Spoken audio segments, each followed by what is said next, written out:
Hello students, welcome to my class. मैंने अपने last class में आपको क्या बताया था? रेडियो एक्टिविटी में जो थ्योरीज होती है, क्या थ्योरीज थी उसमें आपको मैंने बता दिया था रेडियो एक्टिविटी होती क्या है।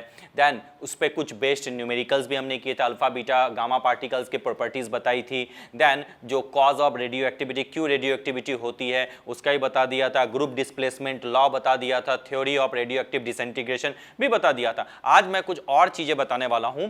वो क्या है? पहले तो मैं बता दूं radio active series.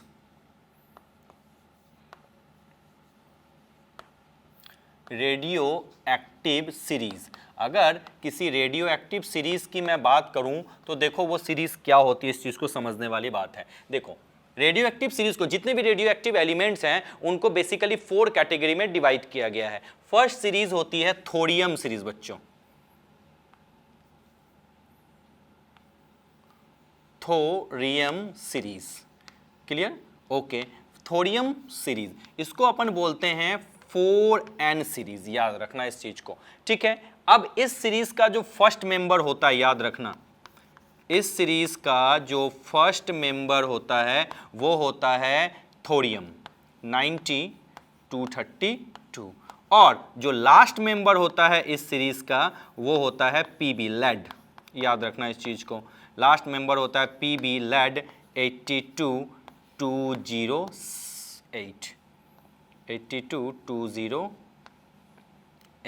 This is the thorium series. Okay, अब आपसे पूछे कि भैया याद करो, मैंने इस पे न्यूमेरिकल भी कराया था। थोरियम सीरीज में जो होते हैं, कब इस सीरीज में जो सीक्वेंस बनती है उसमें कितने अल्फा और बीटा पार्टिकल रिलीज होते हैं? याद करो, आपको मैं बोल दूं कि डिक्रीज कितने निकलेंगे, याद आया? डिक्रीज इन मास नंबर कितना हो गया sir ji? Decrease in mass number हो जाएगा 232 माइनस 208, दैट इज 24। ओके, 24। तो यानी नंबर ऑफ अल्फा पार्टिकल्स कितना निकला? Number of alpha particles emitted is equal to 24/4, क्योंकि एक के निकलने से कितने होते हैं? 4 कम होते हैं, तो number of alpha particle emitted कितना हो गया? 6। यानी जो थोरियम सीरीज है उसके फर्स्ट और लास्ट मेंबर जो आते हैं उसमें 6 अल्फा पार्टिकल निकलते हैं। तो बीटा कितने निकलते हैं? याद आया कि मैं कैलकुलेशन कर दूं? याद कर लो, नंबर ऑफ बीटा पार्टिकल्स जो निकलते हैं, number of beta particles emitted is equal to 4, 6 and 4। इस चीज को हमेशा याद रखना। चलो अब दूसरा आ जाता है बच्चों यूरेनियम सीरीज। यूरेनियम सीरीज, जो यूरेनियम सीरीज होता है बच्चों वो होता है 4n+2 series. Clear? 4n+2 series. इसका जो फर्स्ट मेंबर होता है वो होता है 238 यूरेनियम 92। यूरेनियम का वो आइसोटोप जिसका मास नंबर क्या होता है? 238 होता है। और जो लास्ट मेंबर होता है इस ग्रुप का वो होता है आपका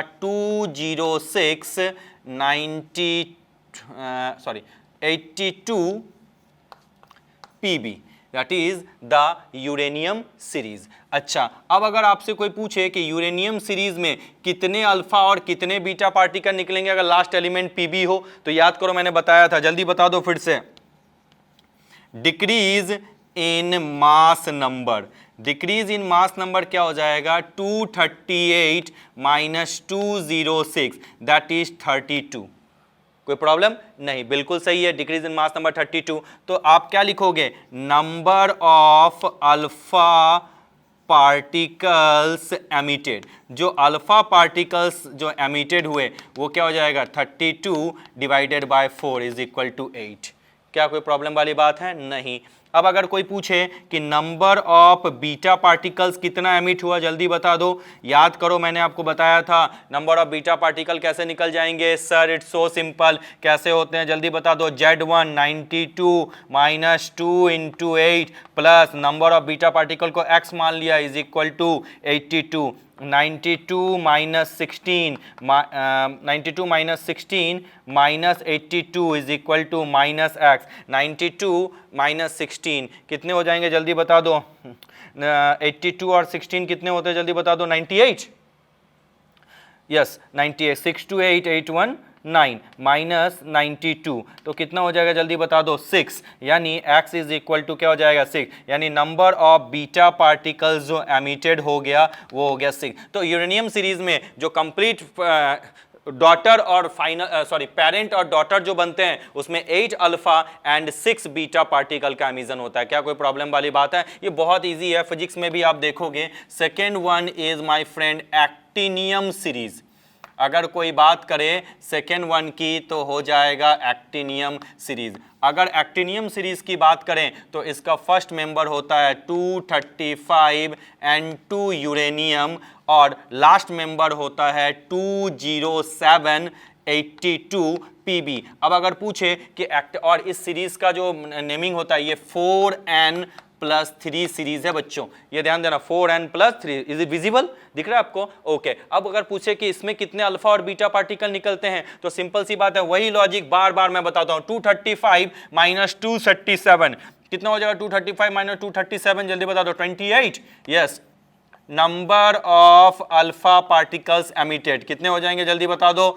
28 माइनस 4। मैंने डायरेक्ट कर दिया, बार बार एक चीज नहीं करूंगा, समय बर्बाद नहीं करना चाहता। ठीक है, अब बोलो नंबर ऑफ बीटा पार्टिकल्स कितना एमिटेड हुआ जल्दी से बता दो।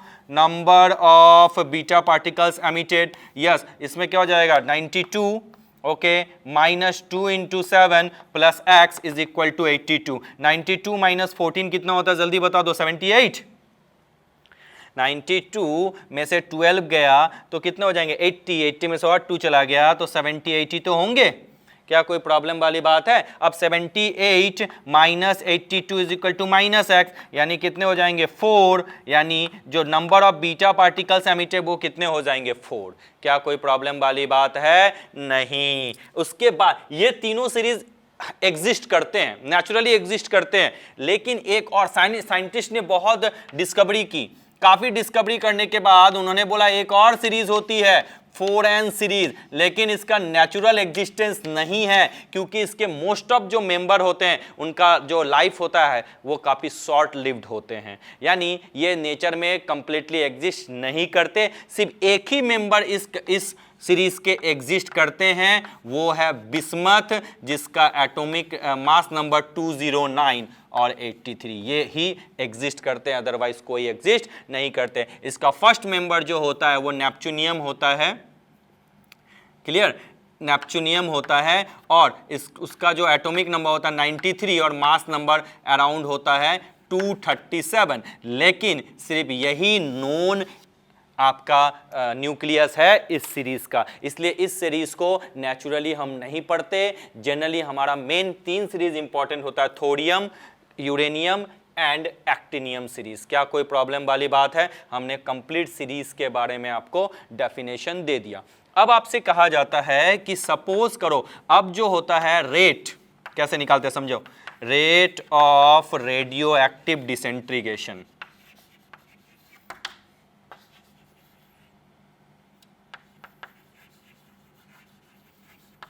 Rate of radio active disintegration. अब अगर आपसे कोई पूछे कि rate of radio active disintegration क्या है, इस चीज को समझना। सपोज करो कोई भी रेडियो एक्टिव एलिमेंट है A, सपोज करो उसका इनिशियल कंसंट्रेशन है n, मतलब नंबर ऑफ एटम्स जो है इसके शुरू में n0 है, ठीक है। अब कुछ समय बाद जो है इसके जो कंसंट्रेशन है, जो नंबर ऑफ एटम्स हो गए वो हो गए n। तो कोई भी रेडियो एक्टिव एलिमेंट्स जो होते हैं अपने जो क्वांटिटी है उसमें डिक्रीमेंट करना is known as rate of radio active disintegration. और याद रखना ये जो रेट होता है ना बच्चों, ये फर्स्ट ऑर्डर काइनेटिक्स को फॉलो करता है, फर्स्ट ऑर्डर काइनेटिक्स को फॉलो करता है। अब देखो कैसे, इसका थोड़ा सा हम डेरिवेशन करके देखते हैं। सपोज करो कोई रेडियो एक्टिव एलिमेंट है A, radioactive element A है, जब time t is equal to 0 था शुरुआत में इसके नंबर ऑफ एटम्स थे n0, ठीक है। अब कुछ समय बाद जब time t is equal to t हो गया, ठीक है, जब time is equal to t हो गया मतलब कुछ एक पर्टिकुलर समय, तब जो ये A है, A के जो है नंबर ऑफ एटम्स रह गए n, तो ये जो n0 से n कन्वर्ट होने में लगा तो वो कितना, सपोज करो dn, जो है वो खर्च हुआ, यानी एन नॉट से एन नॉट बनने में मैंने माना कि डीएन जो है हमारे एटम वो खर्च हो गए, क्योंकि बचा इतना तो डीएन हो गए। कितने टाइम में? मैंने माना dt टाइम में। तो जो रेट होगा वो क्या होगा? dn upon dt।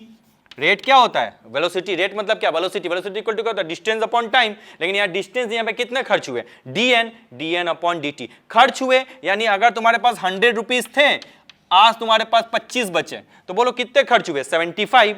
तो जो आपका रेट हुआ दैट इज कितने समय में? dn upon dt। अच्छा, नेगेटिव साइन लगाएंगे। क्यों नेगेटिव साइन लगाएंगे बोलो तो? क्योंकि आपको पता है डिक्रीमेंट हुआ। Yes sir. चलो ये डिक्रीमेंट हुआ dn अपॉन dt यानी रेट। अब ये रेट किसके प्रोपोर्शनल होगा? कि आपने कितने अमाउंट शुरू में लिया था। क्या कोई प्रॉब्लम वाली बात है बच्चों? क्या कोई दिक्कत वाली बात है? नहीं। तो हम लोग क्या लिख सकते हैं?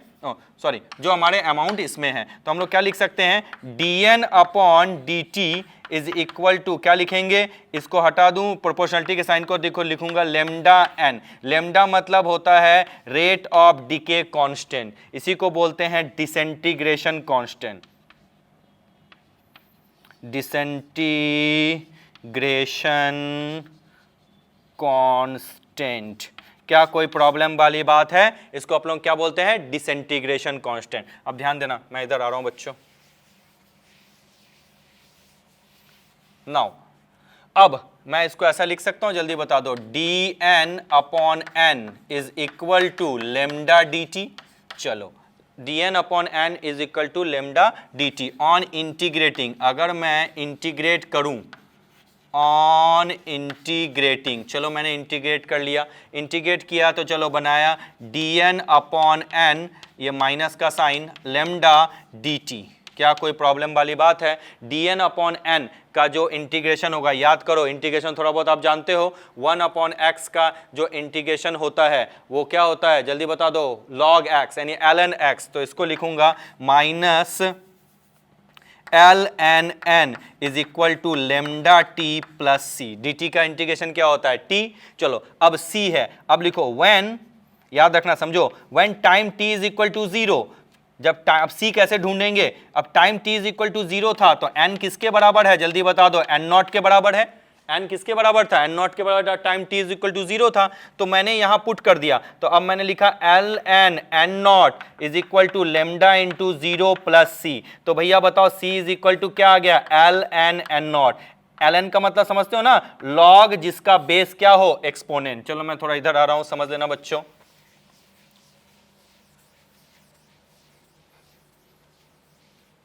इस पे इजी है। अब इसकी वैल्यू मैंने मान लिया इसको इक्वेशन ए और इसको मान लिया इक्वेशन बी। क्या कोई प्रॉब्लम वाली बात है? नहीं। अब इसको सिंपल से कर दो, on putting the value of C in equation ए।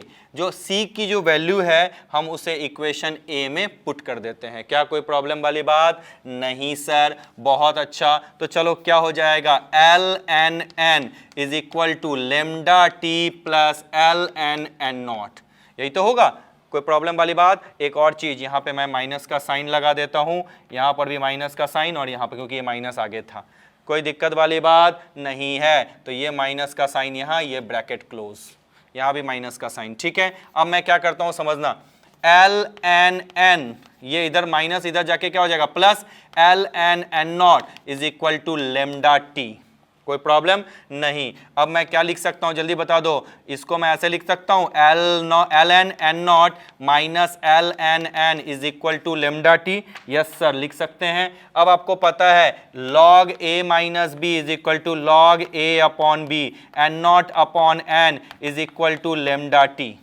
क्या कोई प्रॉब्लम वाली बात है? अब एक थोड़ा सा टेक्निक बता दूं, जो नए बच्चे हैं उनके लिए टफ है, लेकिन जो ड्रॉपर के बच्चे हैं उनको इसमें कोई प्रॉब्लम वाली बात नहीं है। चलो बहुत अच्छी बात है। अब मैं बताऊंगा, सिंपल सा लॉजिक है। अब आपको सिंपल ln यानी अगर एक्सपोनेंट है e उसको log में चेंज करो 10 में, तो याद रखना ln को अगर log में चेंज करते हैं ना तो 2.303 से मल्टीप्लाई करते हैं। याद रखना ये जो एक्सपोनेंट e है वो log 10 में क्यों बदला? क्योंकि न्यूमेरिकल उसके बिना सॉल्व नहीं होगा, तो ये चेंजिंग है, इस चीज को याद रखना है। ये लो, तो इसके जगह पे हम लोग क्या लिख सकते हैं? ln के जगह पे हम लोग लिख सकते हैं 2.303 log n not upon n, यही तो लिख सकते हैं बिल्कुल, is equal to lambda t. तो बोलो लेमडा इज इक्वल टू क्या लिख सकते हैं? 2.303 upon T log n not upon n। Low derivation हो गया, यानी रेट ऑफ डिके कांस्टेंट जो डिसेंट्रीगेशन कांस्टेंट है उसका फॉर्मूला ये होता है। n नॉट मतलब इनिशियल और n मतलब जो बचा आफ्टर टाइम t। क्या कोई दिक्कत वाली बात है? नहीं। अब थोड़ा मैं इधर आ जाता हूं। अब जो सिंपल और एक चीज है, एक चीज और समझने की बात है, वो क्या है कि भैया अब कोई पूछे कि शुरुआत में इनिशियली जो है आपके पास जो अमाउंट था मैंने मान लिया n नॉट था, ठीक है। अब बोलता है कि कुछ आधे समय बाद यानी हाफ टाइम, तो आपका अमाउंट रिमेनिंग जो बचा, amount remaining is equal to हो जाएगा n इज इक्वल टू हो जाएगा n नॉट बाई 2। ये कब होगा? तब होगा जब आपका कंडीशन क्या हो जाएगा? हाफ लाइफ पीरियड आ जाए। अगर आपसे कोई पूछे हाफ लाइफ पीरियड का मतलब क्या, इसका सिंबल समझ लो टी हाफ। किसी भी रेडियो एक्टिव सब्सटेंस का जस्ट आधा होने में, जैसे सपोज को तुमने 100 ग्राम से स्टार्ट किया, अब 50 ग्राम हो गया, तो 50 ग्राम होने में जितना समय लगा that is known as half life period. क्या कोई प्रॉब्लम वाली बात है? अब इसी एक्सप्रेशन को हम यहां उठा के ले आते हैं। देखो लेमडा इज इक्वल टू मैंने लिखा 2.303 upon t log n not upon n। क्या कोई प्रॉब्लम वाली बात है? नहीं। अब आपको मैंने बोला हाफ लाइफ मतलब टी हाफ, यानी टी के जगह क्या पुट कर दो? टी हाफ पुट कर दो। टी हाफ पुट करने से n इज इक्वल टू क्या होगा जल्दी बता दो? n नॉट बाई 2, तो पुट करो log n not upon n not by 2। क्या कोई प्रॉब्लम वाली बात है? नहीं। प्रॉब्लम वाली वेट फॉर अ मोमेंट, अगर प्रॉब्लम वाली बात नहीं है तो ये और ये कैंसिल, तो लेमडा इज इक्वल टू क्या हो जाएगा? 2.303 अपॉन टी हाफ लॉग 2। क्या कोई प्रॉब्लम वाली बात है? मैं थोड़ा इधर मूव कर रहा हूं, ठीक है, कोई प्रॉब्लम वाली बात नहीं है। तो मैं लिख सकता हूं t half is equal to 2.303 upon lambda, log 2 की वैल्यू होती है 0.3010, तो t half is equal to क्या आ जाएगा? 0.693 अपॉन लेमडा। ये लो टी हाफ निकालने का फॉर्मूला मैंने बता दिया। ये लो कंप्लीट डेरिवेशन है। अगर कहीं पर भी न्यूमेरिकल, कोई भी पावरफुल न्यूमेरिकल आपको आ जाए तो आप तुरंत ऐसे न्यूमेरिकल्स को सॉल्व कर सकते हो। दो फॉर्मूला आपको याद रखना है, एक तो ये फॉर्मूला जो कि आपके लिए VVVI है, और एक बच्चों ये फॉर्मूला n मतलब इनिशियल n नॉट मतलब इनिशियल कंसंट्रेशन यानी इनिशियल नंबर ऑफ एटम्स भी बोलो, कुछ भी बोल लो, n इज और n ये n इज इक्वल टू जो बचा, खर्च हुआ नहीं, जो बचा। सपोज करो 100 रुपीज तुम्हारे पास था और तुम्हारे पास बचे 25, तो बोलो n नॉट क्या होगा? 100, n क्या होगा? 25। गलती से 75 मत लिख लेना, खर्च 75 हुआ है, उससे मतलब नहीं, जो बचा वो लिखते हैं। क्या कोई प्रॉब्लम वाली बात है? हाफ लाइफ समझ गया, जस्ट आधा हो जाए। चलो ठीक है, अब मैं इसको रब कर देता हूं, और बहुत अच्छी बात है, you people are very much talented, वो तो मैं पहले से ही बोल रहा हूं। याद रखना रेडियो एक्टिव डिसइंटीग्रेशन हमेशा फर्स्ट ऑर्डर काइनेटिक्स को फॉलो करता है। फर्स्ट ऑर्डर काइनेटिक्स क्या होता है ये क्लास 12 में केमिकल काइनेटिक्स में मैं आपको और अच्छे से बताऊंगा। डेरिवेशन आपको समझ में आ गया होगा, इसमें कोई नई चीज थी नहीं, मैथमेटिकल टर्म्स थे, तो इसलिए फर्स्ट ऑर्डर और सेकेंड ऑर्डर को मैंने अभी बताना नहीं है, कोई दिक्कत नहीं है। चलो नेक्स्ट बात करते हैं। नेक्स्ट क्या है देखो, समझना मैं क्या बोल रहा हूं। अगर time t is equal to t half हुआ, ठीक है, यानी हाफ फर्स्ट हाफ लाइफ की मैं बात करूं, ठीक है, तो आप देखो जो आपका माना शुरुआत में n नॉट था, तो ये क्या हो जाएगा? 1/2 n नॉट, आधा हो गया, बिल्कुल सर जी। अच्छा, अगर मैं कर दूं और एक टी हाफ कर दूं, यानी अब t is equal to 2t half है, अब मतलब और आधा कर दूं तो 1/2 किस में बदल जाएगा, जल्दी बता दो, 1/4 n0 में बदल जाएगा। अच्छा, अब मैं क्या करूं, और टी हाफ कर दूं, फिर से आधा करूं तो आधा, अब क्या हो जाएगा 1/8 n0।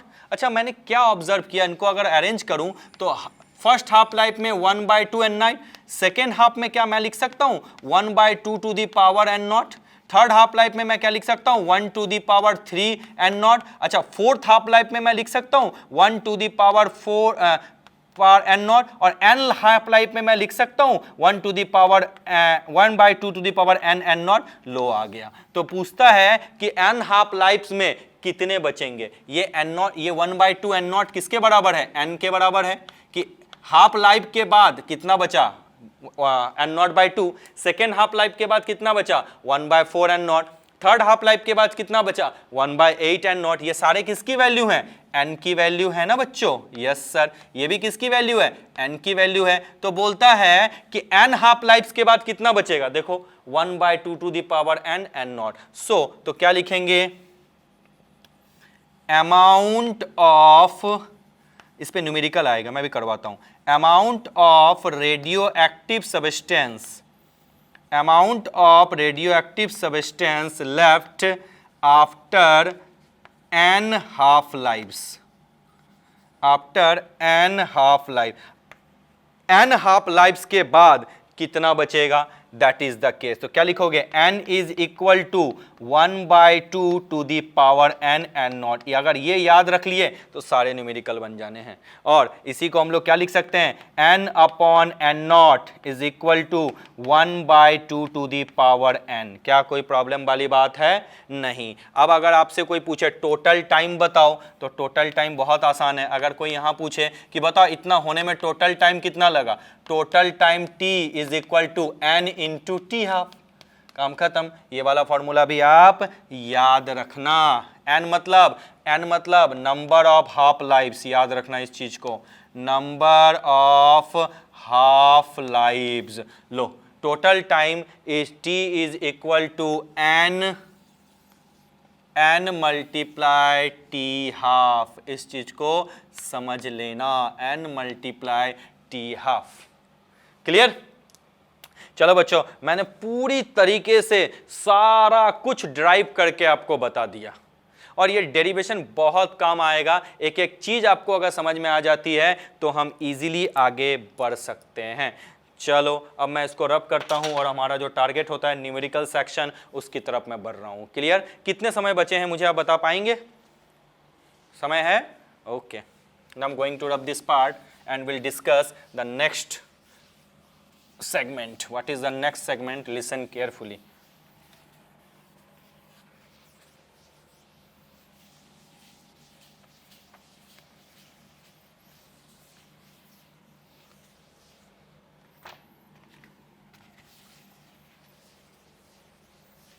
चलो, अब जो थ्योरी बताई उस पर न्यूमेरिकल कैसे आते हैं वो हमारा प्राइम टारगेट है। 2 मिनट मुझे दे दो, मैं कुछ न्यूमेरिकल्स आपको करवाता हूँ। I am starting from here, मैं इस साइड से स्टार्ट कर रहा हूँ। Is it visible?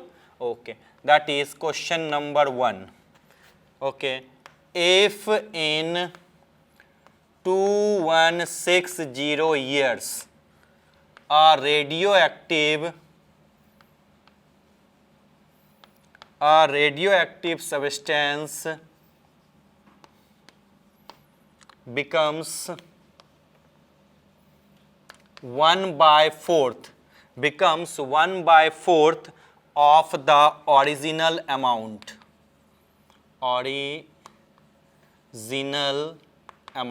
okay, of the original amount, find its half life period, find its half life period। पहला क्वेश्चन है, कोई दिक्कत वाली बात है? आप सोच सकते हो, इजी क्वेश्चन है, आप इजीली बना सकते हो। क्वेश्चन नंबर अगर मैं 2 में आ जाऊं तो क्वेश्चन नंबर 2 देखो क्या है। A radio isotopes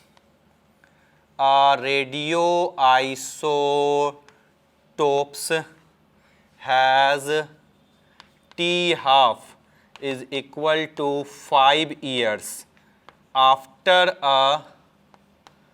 after a given amount decay, after a given amount decay for 15 years, after a given amount decay of 15 years, what fraction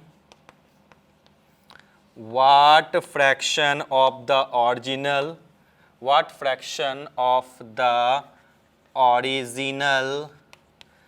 isotope remain? What fraction of the original isotope remain? That is the question number 2. चलो question number 3, question number 3 भी लिख लेता हूँ, जल्दी से एक साथ solve करेंगे. A radioactive element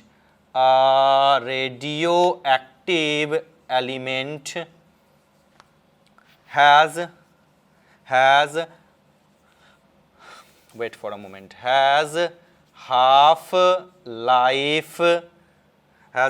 life period of 30 days, has half life period of 30 days. Okay, how much of it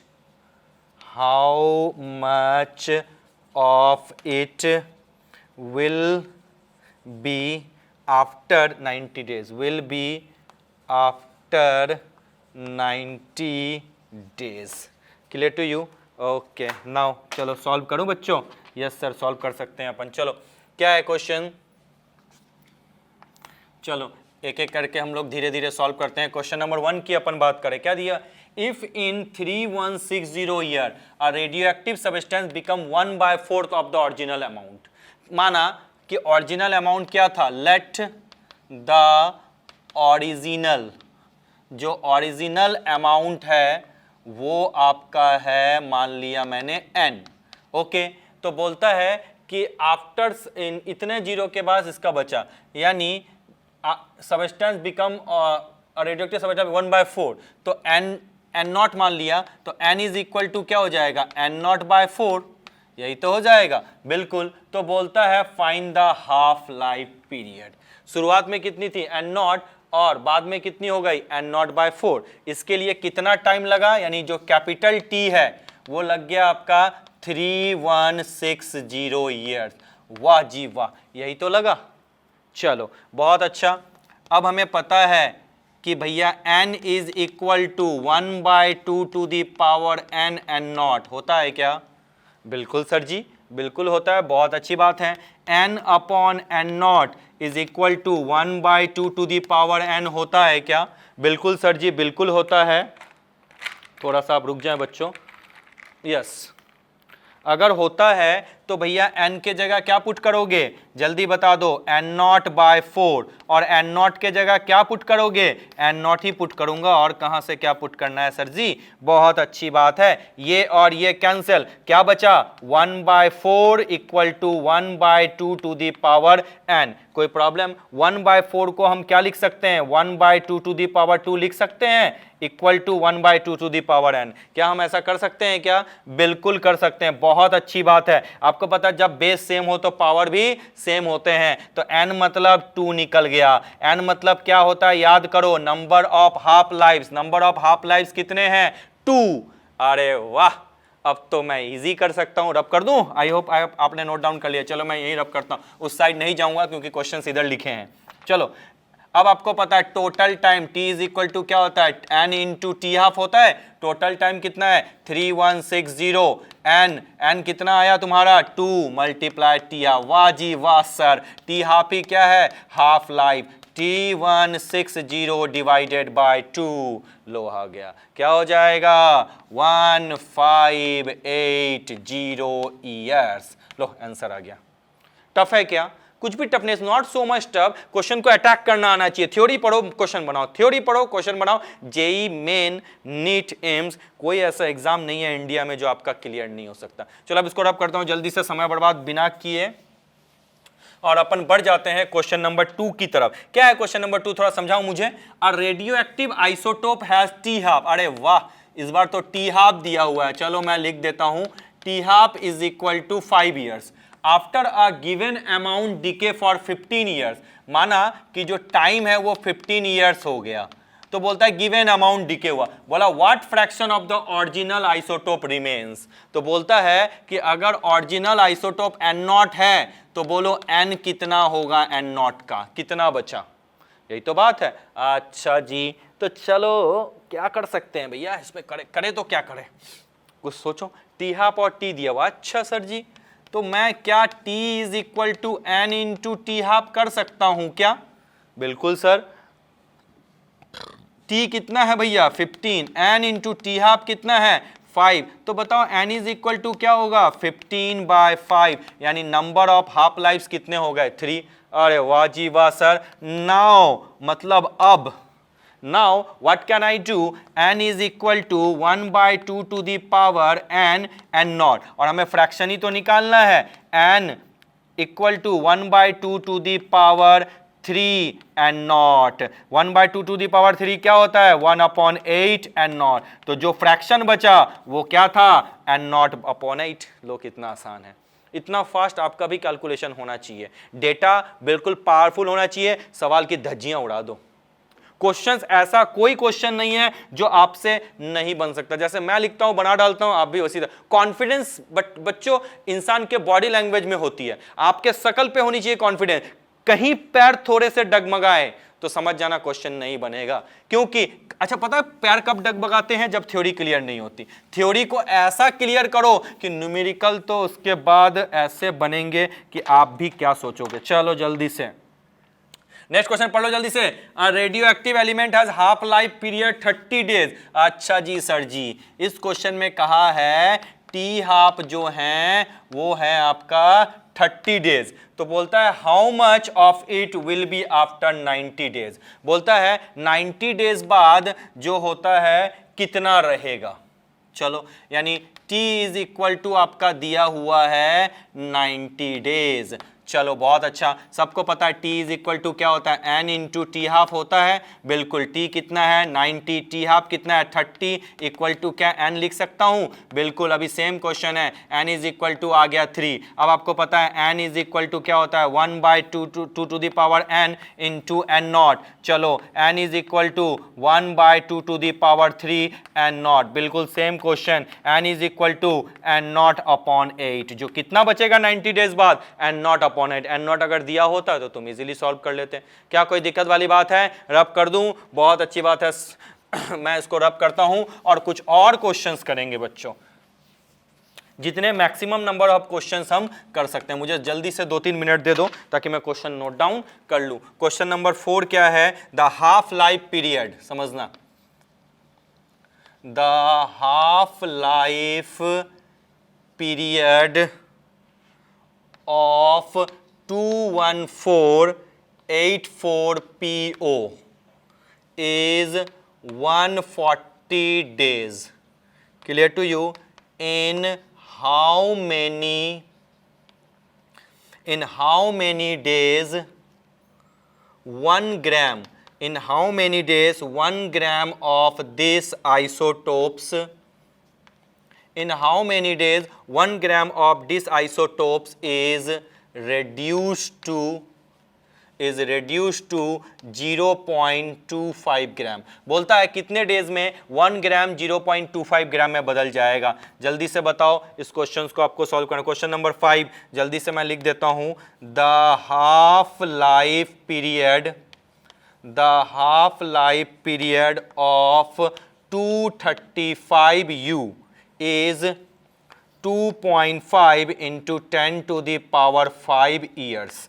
कोई प्रॉब्लम वाली बात है? नहीं। इन हाउ मच टाइम, देखो क्वेश्चन समझो, इन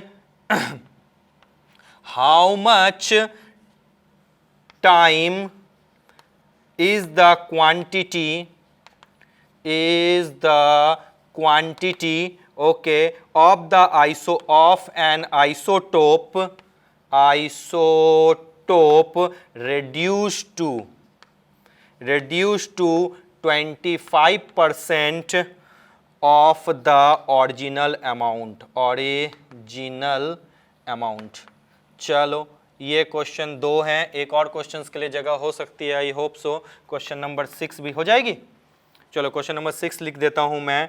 पूछा जाता है कि half life half life of radio active sample, कहता है कि half life of radio active sample जो है ना इज 2x ईयर है। याद रखना जो हाफ लाइफ है वो क्या है, 2x ईयर। बोलता है what fraction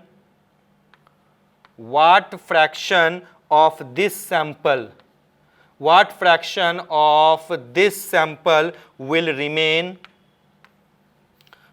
remain undecay will remain undecay after x year। बोलता है आफ्टर, दिख रहा है आपको, is it visible, after x year कितने इसमें अनडिके हो जाएंगे। चलो अब जल्दी से इसको इन सारी क्वेश्चनों को सॉल्व कर लेते हैं ना। 3 क्वेश्चंस दिए हुए हैं, बड़ा आसान है, आप इजीली सॉल्व कर सकते हो। मैं इस साइड से सॉल्व कर रहा हूं, क्वेश्चन समझना बच्चों एक बार, 1 मिनट। चलो क्वेश्चन क्या देखो, क्वेश्चन नंबर 4 का answer, the half life period of PO 21484 PO is 140 days. यानी क्या गिवन है बच्चा, टी हाफ दिया हुआ है 140 डेज। बहुत अच्छी बात है। इन हाउ मेनी डेज 1 ग्राम, यानी जो एन नॉट की वैल्यू है वो गिवन है 1 ग्राम। अब बोलता है कितना बच गया, एन की वैल्यू कितनी दी हुई है 0.25 ग्राम। बहुत अच्छा, very very good. It is n naught and n is given and we have to find that t. Am I right? Yes sir, it's so simple. How to find the value of T? We people know. पहले तो हमें ये ढूंढना है कि number of half lives कितने हैं, क्योंकि T इज इक्वल टू हमें क्या पता होता है, N इंटू टी हाफ। चलो अब N कैसे ढूंढेंगे, look at, we know N is equal to 1/2 to the power n n naught. क्या ऐसा है क्या बच्चों, बिल्कुल सर जी, बिल्कुल ऐसा है। चलो अब आपको पता है n upon n naught is equal to 1/2 to the power n। Okay, n की वैल्यू कितनी है 1 और सॉरी n की वैल्यू कितनी है 0.25 और n नॉट की वैल्यू कितनी है 1/2 टू दी पावर n। क्या ये 0 इधर आ जाएगा, बिल्कुल। तो भैया क्या आ जाएगा जल्दी बता दो, 25/100 मतलब 1/2 to the power 2 is equal to 1/2 to the power n। क्या होता है 25/100, ये 1/4 को 1/2 टू दी पावर n लिख सकते हैं ना। यस सर लिख सकते हैं। तो बोलो n की वैल्यू क्या आ जाएगी 2। वाह वाह बहुत अच्छा सर जी, काम हो चुका। n की वैल्यू 2 आ गई तो बोलो टोटल टाइम क्या लगेगा 2 into t half. T half कितना है 140 डेज, यानी t इज इक्वल टू काम खत्म 280 डेज लगेंगे। क्या कोई प्रॉब्लम वाली बात है, इतना ही तेज तर्रार होकर आपको न्यूमेरिकल बनाना है। जिस तरीके से मैं को न्यूमेरिकल पे अटैक करता हूं उसी तरह से आपकी अटैकिंग कैपेबिलिटीज भी होनी चाहिए। माना कि मैं टीचर हूं मैंने बहुत होमवर्क किया है, बट आप मुझसे कम नहीं हो, आप मुझसे भी ज्यादा टैलेंटेड हो। चलो क्वेश्चन नंबर 5 की मैं बात करूं, क्वेश्चन नंबर 5 देखो, the half life period of 235 U is 2.5, यानी टी हाफ दिया हुआ है, टी हाफ कितना है 2.5 into 10 to the power 5 years. क्या कोई प्रॉब्लम वाली बात है बच्चों, नहीं, बहुत अच्छी बात है। In how much time is the quantity of its isotopes of reduced to 25%। बात घुमा फिरा के वही बोला है भैया, n नॉट मैं मान लिया 100 और n इज इक्वल टू पूछा 25%, तो मैंने मान लिया 25। क्या कोई प्रॉब्लम वाली बात है, नहीं। और क्या दिया हुआ है टाइम, यानी t ढूंढना है। वाजीबा अभी तो बताया था t इज इक्वल टू क्या होता है n इंटू टी हाफ होता है क्या सर जी, बिल्कुल। चलो n ढूंढना है तो आपको पता है n is equal to small n ढूंढना है, याद रखना n ऐसे लिख दे 1/2 to the power n into n naught, और n upon n naught is equal to 1/2 to the power n। बहुत अच्छी बात है। n कितना है भैया 25, एन नॉट कितना है 100। देखो घुमा फिरा के क्वेश्चन वही आ गया। तो चलो बताओ 25/100 क्या होता है 1/4। 1/4 को अपन कैसे लिखते हैं 1/2 to the power 2 is equal to 1/2 to the power n। n is equal to क्या आ गया बच्चा 2 आ गया। तो बोलो total life 2 into t half कितना 2.5 into 10 to the power 5। 2.5 into 2 क्या होता है 5 into 10 to the power 5 years. That is the value of t. क्या कोई प्रॉब्लम वाली बात है, नहीं।